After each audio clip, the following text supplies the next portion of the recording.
Salut! Aujourd'hui, je te partage une des clés de la réussite. Et elle est toute simple. Il suffit de s'intéresser aux autres, à leurs idées, à leur parcours, de les écouter, connaître leur monde, leur manière de penser, pour t'inspirer de ce qui te parle dans leurs mots, pour réussir, pour avancer ou te relever. Apprendre en écoutant. Tu veux réussir dans ta vie perso, pro. Tu as besoin de retrouver la joie de vivre, d'évoluer vers un état d'esprit plus fort. Renseigne-toi sur ceux qui ont réussi dans ton domaine.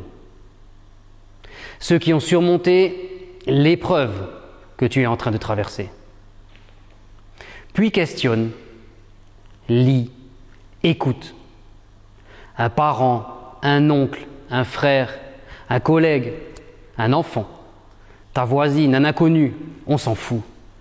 Des gens sont passés par là avant toi.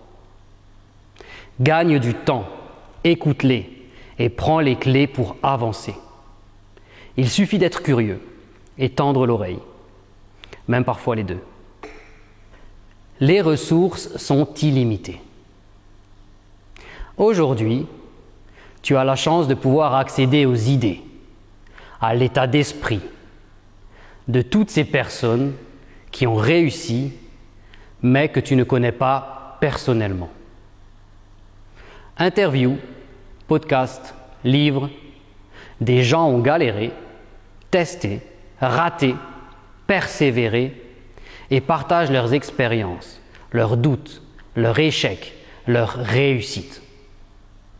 Écoute-les et gagne 10 ans d'expérience en 30 minutes. Un raccourci vers l'épanouissement. Analyse comme ils pensent, agissent, puis imite-les. C'est un apprentissage de dingue. Ensuite, tu y ajoutes ta sauce, ton style, ton identité.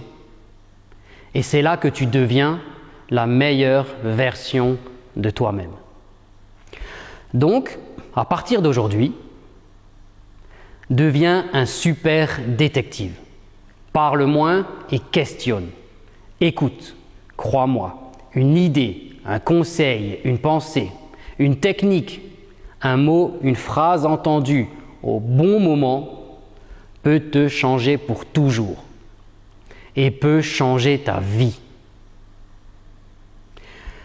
Et le gros plus dans l'histoire, c'est que les relations, les échanges avec les autres, le vivre ensemble, ça fait du bien. Ça procure du plaisir, et pas seulement chez certains d'entre nous. C'est comme ça pour tout le monde. C'est automatique, ou plutôt neurologique. C'est dans le cerveau que ça se passe. Quand tu es en lien, tu sécrètes de l'ocytocine, l'hormone du bien-être. On l'appelle aussi l'hormone de l'amour.